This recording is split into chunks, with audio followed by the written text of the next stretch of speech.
Brewers are introducing new styles every week. Creamsicle beer, Italian pills, but sometimes don't you just want the good old dependable Flagship?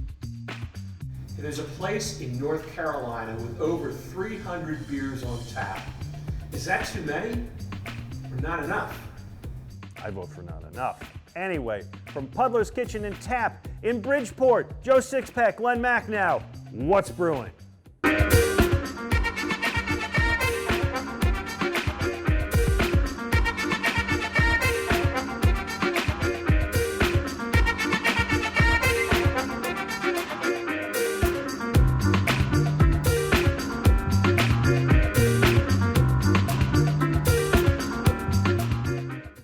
What's Brewing is brought to you in part by Monco Maker's Passport. Download your free digital pass and sip your way through Montgomery County. And by the CONSHOHOCKEN Brewing Company, the perfect place for your holiday gathering. Reach out today at events@CONSHOHOCKENbrewing.com.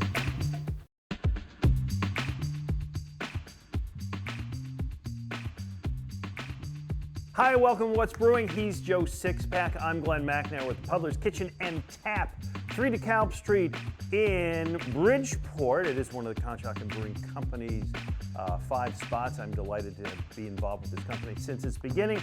Joe Sixpack, we begin today by talking about Flagship Beers. So I begin today by asking you, what do you mean? Flagship beers are the beers that lead the company's portfolio of beers. They're the standard beers. Probably most of them are been around since the beginning of the brewery, although they do change over time. Typically, you know, in an era when we're always looking for new flavors with our attention deficit syndrome we all suffer from, these are beers that sometimes we forget about because they're just always there. They can often be sort of middle of the road beers. Yeah, and I hear you because people are always looking for something new, something different, something new, but these are beers that are around and maybe sometimes they get forgotten, but they're always going to be there, right? They're always on the menu. You hope they're always on the menu. Absolutely, and I like to go back to them too, to taste them, just to see, for one reason, I'd like to see if the beers themselves have changed over time. All right, so I brought you, I didn't bring you because we came here, but what I am giving you today is the CONSHOHOCKEN Brewing Company Puddler's Row ESB, which stands for Extra Special Bitter, which scares people because they think it's going to be really bitter, but it's actually not. It's in the grand scheme of things, man, you've had some hoppy IPAs. Absolutely. This is a bitter, it's a British term for an ale, and this is a really nice one because it also has that really great balanced level of malt. Malt. Exactly. That's what makes it. That's when I drink this, I'm in an English pub because I'm drinking something malty, which I really like. This has been one of our flagships. It's an award winner. It's won an award at GABF. And I will just tell you that anytime I go to one of the Conchi places, if I'm having more than one, which is often the case, one of them's got to be this. Yeah, and I'm the same way with many places too. That I want to taste their standard beer just to see, you know, it's usually their best beer, actually, if you think about it. And it's interesting here at Conchi that an ESB is a flagship because most breweries do not lead with that. The only other brewery that I can ever remember doing that was Yards with their ESA, also a bitter, which, by the way, is not really their flagship beer anymore. It's hard to find. I tried to find some for the show, and it's not readily available. They've moved on from that style more into the IPAs, and also they have the Founding Father portfolio. Series, so it's not really out there as much. All right, well, we're sticking with the Puddler's Row, and I really enjoy it. And if you come here or you go to a state store or whatever, you should always try one of these. All right, what did you bring? All right, so I really went with what I consider to be one of the. I guess it's the longest lasting flagship beer out there, other than maybe Sam Adams Boston Lager. Sierra Nevada Pale Ale. Yeah, nice small can too. This is their. How many of us are drinking this today? It's their 19 We got a long ounce. way to go on this show. Oh, my I know, friend. I know. Pace yourself. I'm not sure why this size became popular, except I think that they sell these down in the ballpark or at the stadium. And so anyway, this is Sierra Nevada Pale Ale. This is, for many people, Here's to you. This was the beer that introduced you to craft beer because it was everywhere when it first came out in the East Coast too. That's good. And you know what? I've had it, I don't know, dozens of times, and it's But and I know what it is, and I like it. When was the last time you had it, though? Oh, last year. Yeah, it's not something I drink very often anymore, which is kind of weird. The other thing about it is, and as I taste it, is, you know, we've talked about it before, that Sierra Nevada has moved on to really go big on their IPAs. And this beer is not hugely hoppy or bitter compared to those IPAs. Real quickly, a couple other flagship beers that you just know, like good, dependable, I like them, they're going to be there. Yeah, Anchor, also from California, Anchor Steam has been around. It still is their flagship beer. I mentioned Sam Adams Boston Lager. Yeah. Bell's Two Hearted Ale, that's a flagship beer. It's maybe one of the best out there. It's perennially named the best beer in America.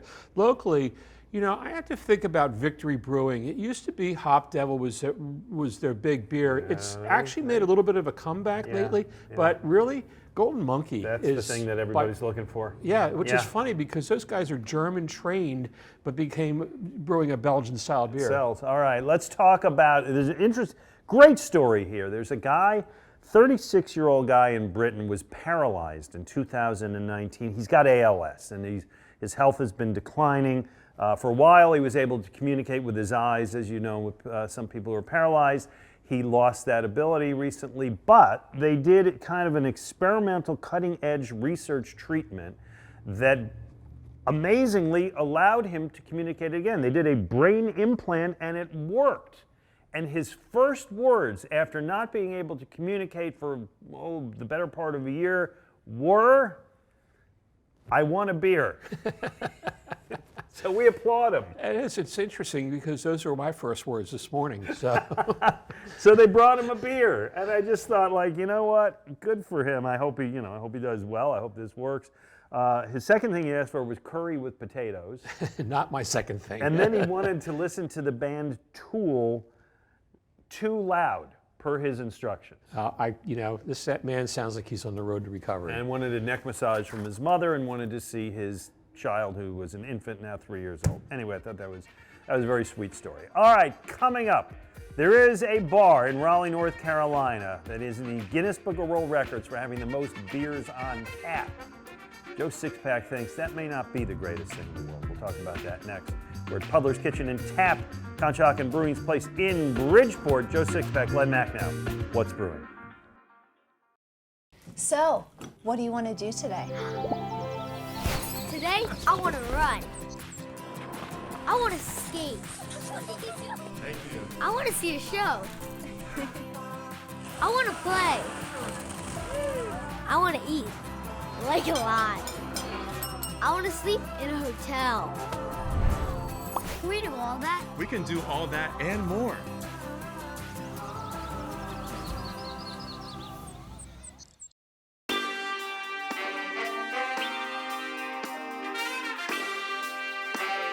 Welcome back. Joe Sixpack, Glen Macnow. It's What's Brewing here at Puddles Kitchen and Tap in Bridgeport. What are you drinking? I'm going to try this one, the Backpack beer. Yeah. This is a Belgian-style wheat beer. I love the name. I love this style of beer too. A wheat beer with that orange in it is really always really nice and refreshing. Yeah, you drink that, you're going to be inspired to, hike up a mountain. This is really good. Good. Really Oh, good. Good. I am drinking the Copper Mountain Kentucky Common, which is a unique American style described to me as whiskey in beer form, which works for me. That's interesting. It's a style of beer that I can think of only having one other time. I think it's a hybrid style with the fermentation. Really so nice. Unusual variety to go after. Yep. All right. So as we said, there's a place known as the Raleigh Beer Garden in North Carolina. It holds the Guinness World Record for most varieties of beers on tap. They have more than 350. They've got a floor dedicated to the locals down there. They got a floor dedicated to international beers with some really rare styles, some of which you cannot otherwise get outside of that country.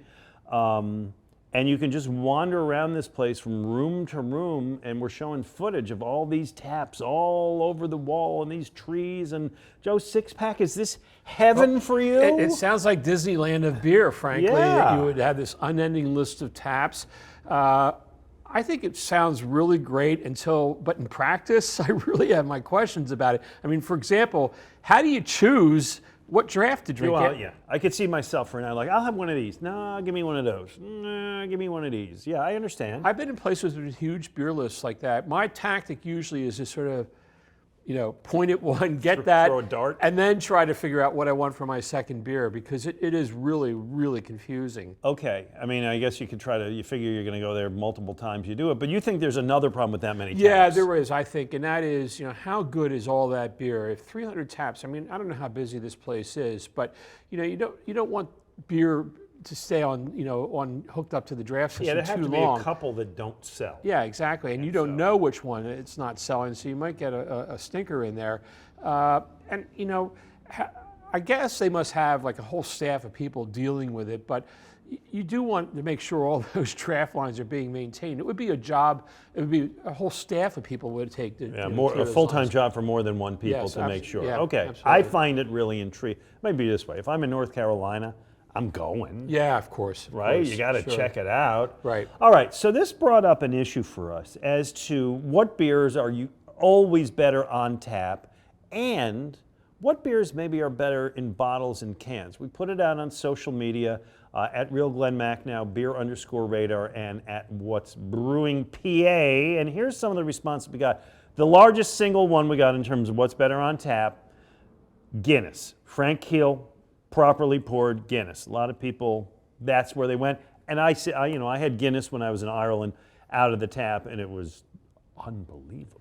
Yeah, it's, I don't even know why they bother with packaged product. I guess there are places I've had it on. We actually had it on the show, not recently. Yeah, it was good. But out of draft, it has to be. A nitro draft, those bubbles, the whole cascading effect, you're never going to duplicate that out of a can. And when I was in Ireland, the guy did the little flourish at the end. Sure. Oh, God, it was great.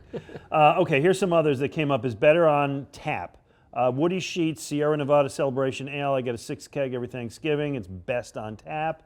Scott Jordan said any Spaten draft tastes totally different than in a bottled version. I would say all but one, and that is their Hefeweizen. I would always prefer the Hefeweizen out of a bottle. Really? Because the pour is so much better out of a bottle. You get that great foamy head. A 16.9 ounce, half-liter bottle, by the way, is the way to go with that. Oh, okay. Like that Sierra Nevada thing you brought. James Monero, believe it or not, Heineken in those keg cans is a great tasting beer. Sucks on draft in bottle. That's a different way. So he likes Heineken. In one of those cans? Yeah. Yeah, I think that the benefit of one of those cans is you can just throw it out a lot easier than you can from an individual bottle. You just never liked Heineken, do you? That's like your enemy in the beer world. I love that. Jessica Breslin Bonner, Cape May Brewing's Crushing It series. Orange, blueberry, lemon, mango, so good on tap, not the same can. Interesting. I've not had that on draft either. Okay, now, these are ones that people say are always better in bottles or cans. And I like this one. Tenacious B reached out to us and said, Kona Brewing, Longwood Island Lager in cans, swimming in cooler slush, or Narragansett in a can. Cold. Yeah, there's something about having a cold can of beer, and that's one of the things that you have to remember when we talk about this, is that there's a whole visceral effect here that's in play here. Yeah, I love this. This is your sensory joy. Go exactly. ahead. Well, let me back up and give you space. It goes both ways. It goes both ways. First of all, I really love watching a bartender pour me a draft beer. It's like, great, somebody's serving me. But I equally love the whole idea of reaching over, pulling a beer out, snapping it out of the ring. That's like the greatest sound in the world. It is a great sound. It is. Better than a bottle too, right? You think? It's louder. Mm-hmm. Okay. Finally, T-Fanatic said, I always prefer Tro's Sunshine poured from a bottle versus a tap. Okay, I guess. And Stephen McConnell said, a friend of mine, this one, and this relates to what you say. A friend of mine who's a former bartender always order bottles, never tap. He says most bars do a bad job of maintaining a clean tap operation. I don't agree with most at all. I think most bars do actually do a good job. They have companies come in and clean them regularly. In Pennsylvania, by the way, there's rules about how often you have to clean them. So I think that that's an awful broad brush he's painting with there, and I don't agree with it. I think the bottom line for us is cans are great, draft is great, bottles are perfectly fine. Enjoy yourself. Yeah, there you have it. Absolutely. Okay. Coming up, Joe Sixpack's Essentials, Joe takes you through Montgomery County today, some of the great local breweries. He's Joe, I'm Glenn, this is What's Brewing. Glen Macnow here with Andrew Colligan, beer genius from CONSHOHOCKEN Brewing Company. Andrew, let's run down some of our core beers with some exciting new looks. Start with Type A. Our #1 selling beer. Big citrus hop notes. Type A is our classic American IPA. Life Coach Hazy IPA. Hazy, bright, and juicy. The perfect beer for all day, every day. Puddles Row. Maybe the best English ale in the country. Back-to-back silver medals at the World Beer Cup. Backpack Beer. The newest addition to our year-round lineup. Citrus and spicy with a refreshingly clean finish. Pack a few and enjoy the view. And everybody loves Ring the Bell. My go-to. Smooth, easy drinking lager that's perfect before, during, or after the game. This one's out of here! Oof, thank you, Harry. All exciting choices. Enjoy them all and a whole lot more at all of our CONSHOHOCKEN Brewing Company locations.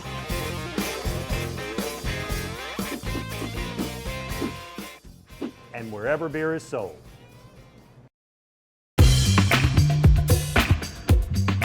Welcome back to What's Brewing. We're at Puddles Kitchen Tap, DeKalb Street in Bridgeport. Really love it here. They have the outdoor beer garden still until it gets too cold, but you'll enjoy it here.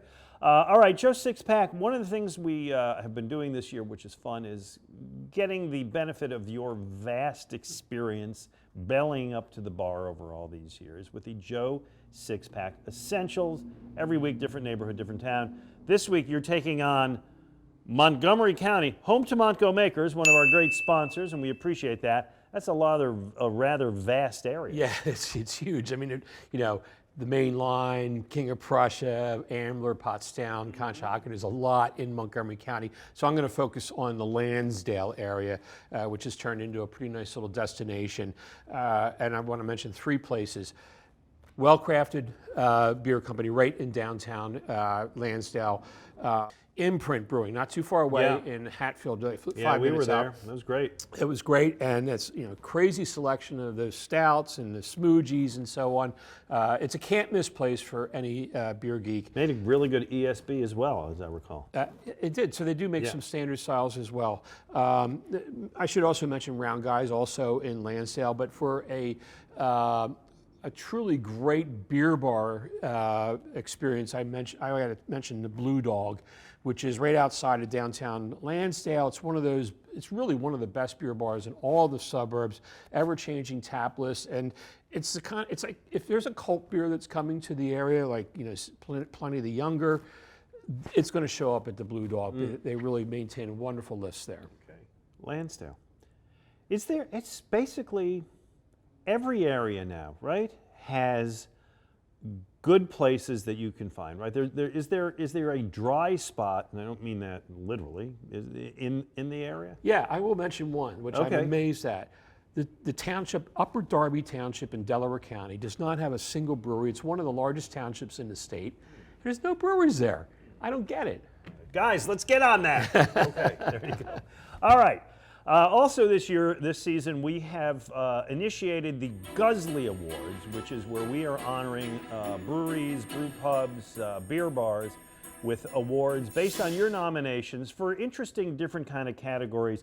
And the one we want to do today is the most diverse creative beer list. This is a place that makes a lot of beer and makes a lot of good beer in different styles. So let me give you the nominations we got, and then you, Joe Sixpack, get to choose the final 4. We had a lot of good nominees here, too. We did. All right, so here's what I got. 8th and Sand, Iron Hill. We've been to Iron Hill. They have a great diverse beer list. Wilmington Brew Works came up a couple of times. Attic Brewing, we like. Tired Hands. McCall Collective. Odd Bird Brewing. 10-7 Brewing. We did a show there last year. Had a good time. Imprint Brewing, clearly. Just talked about that. Trogs. Victory, and then a small place that I've never been to, Artillery Brewing in Westchester. In Westchester, I've not been there yet either. Got to make my way there. It sounds like a field trip. Yes. And some bars that came up that people know and like, and I actually like them all. Sancho Pistola's, which is a great place. Monk's Cafe, of course. Memphis Tap Room, and Fountain Porter. Down in the city, all of those were mentioned. You get to pick the final 4.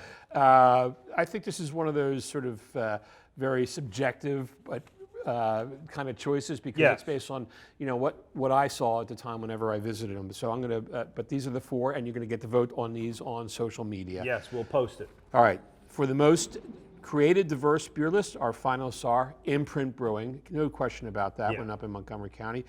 Eighth and Sand over in Woodbury, New Jersey. I've been there several times. Oh, and interesting Really, call. really great Wow. list. Okay. 10-7 in North Wales. Their beer list is all over the place.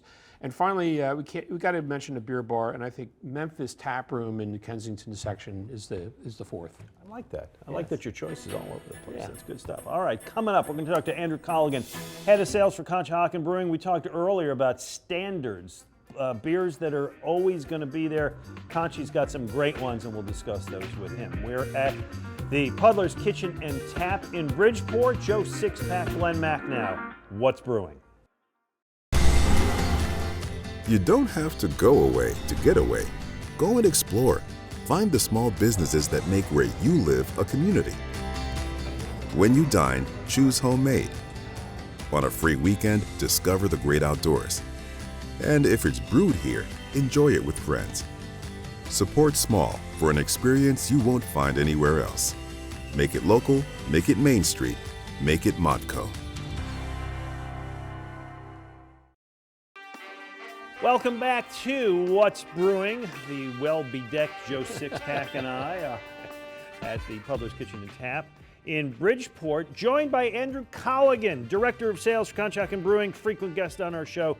Nice to see you. Thanks for having me, as always. Yeah, welcome to the new season. And we were talking earlier in the show about kind of core beers that a brewery will have and keep on a regular basis, and you've got the ones that CONSHOHOCKEN Brewing is proud of. Absolutely. This year, more than ever, we're seeing more and more people switching back to the core and looking for those mainstays in which they know they're going to get consistent, high-quality product that's always available. So we're also doing more focus as well. First, we're going to go with one of our fastest-growing brands, Life Coach, our hazy IPA. We find now more than ever, everyone is looking for haze, you included. You know what I like? 5.2% alcohol. Love this beer. Juicy, almost all citra hops, so a lot of citrus and grapefruit notes. Only 5.2%, so you can drink it all day, which is always a good plan to have a bunch. Seems to be a fine plan. And we actually have new packaging this year to hopefully, make sure people can see how light and airy and easy drinking this beer It is really light and very hazy. I think it meets your demands. It's exactly what I'm looking for. Can't see through it. Okay, so that has become one of the core beers, as has a Pilsner that people love. They're calling 2022 the year of the lager. So we're finding more and more people looking for those light, easy drinkers. Ring the Bell is one of my personal go-tos. Classically, it's a German-style Keller Pilsner, German unfiltered Pils. Unfiltered, so it has a little bit more body than a typical Pilsner.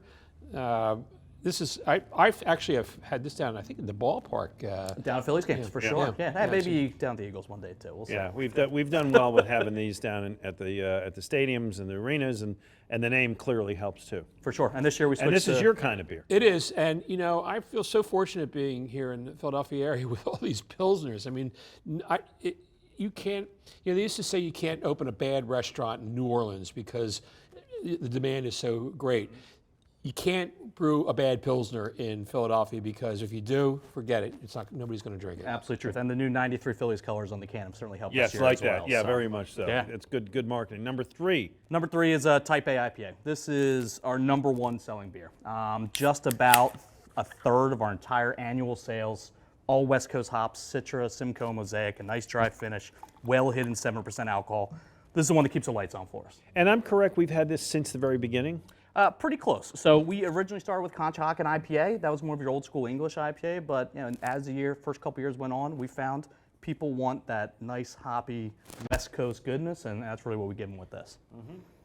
This is a really good beer, but I've told Glenn before, and I do miss it, and this happens at breweries. Beers come and go, but the Conchi IPA, which goes way back, I guess you brew it, you can get it available here, was a different style of beer. It just seemed not quite as aromatic as this one. For sure. More your classic English IPA. Not to say, hey, maybe it'll swing back around and 8 years from now, everyone will want English IPAs again. Got any influence here, Glenn? Maybe you can... I like it. I know you do. They're going with the ones I like. Okay, and finally, this one's it's newer, but it's really worked its way into our core beers. Absolutely. So this is a new addition from us this year, backpack beer, a Belgian-style wheat. You know, we want something that you're maybe non-traditional IPA drinker. Ran out of glasses. It's I think okay, we ran out of glasses. All right, well, it's all yours. You enjoy. You know, tons of obviously, you know, national, international versions of this beer. It's a late, easy drinker. You know, notes of citrus, a little bit of spice, and this is one that's, you know, our top 4 seller and it's already performing extremely well. You enjoyed this earlier. I did. It's interesting again to see. You know, we talked about the ESB being an unusual lead beer.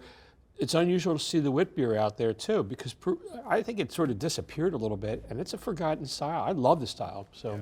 Okay. And the Puddlers Row, which we talked about earlier on the show, the ESB, which is also what I said earlier, and what is true is if I'm coming in to any of our 5 spots and I have more than one beer, one of them is going to be that beer, because there's not enough other places that make it, and we make it so well. Absolutely, and it's our baby. Back-to-back silver medals at the World Beer Cup 2016, 2018, hopefully going for that again next year. We've talked a lot this season about the number of IPAs and the pressure on IPAs. How do you face that when, as a director of sales? I mean, aren't restaurants and distributors really demanding more IPAs? It's a constant challenge, honestly, because we have to streamline our operations to give the people what they want. Now, we try and make a beer for everybody. That's why we're going to always continue to do an English ale, a Belgian wheat, a nice Pilsner that can appeal to a wide base. But, hey, people want IPAs, and that's why they make up something in the lines of 70% of our production. All right, we got about a minute and a half left in the show. We are all wearing, well, we're wearing proudly, there you go.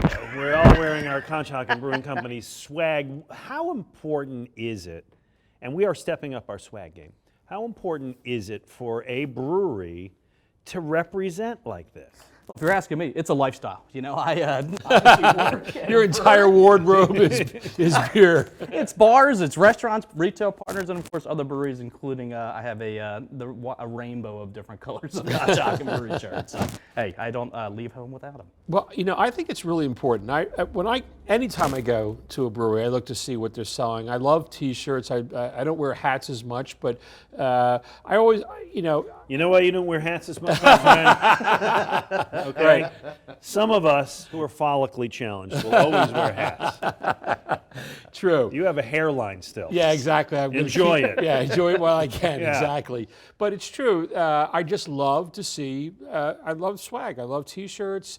Mrs. Sixpack loves them. I get it wherever I go, yeah, because it shows that I've been there, and I like it. And listen, we've always had a really good logo, for sure. And so I think that's and it relates to us being on the bike path and so on. So yeah, you're seeing people want it. Absolutely. Beer tourism is a big thing too. Anytime I travel, you know, I grab a T-shirt, grab from that brewery, and grab them for my daughter, grab them for my wife, and yeah, why not? You know, represent. So we are grabbing the swag, we are enjoying the beer, and we thank you for watching us today. Andrew, always great to see you, my friend. Joe Sixpack and I will be back next week for a whole new edition of What's Brewing. What's Brewing is brought to you in part by Monco Maker's Passport. Download your free digital pass and sip your way through Montgomery County. And by the CONSHOHOCKEN Brewing Company, the perfect place for your holiday gathering. Reach out today at events@CONSHOHOCKENbrewing.com.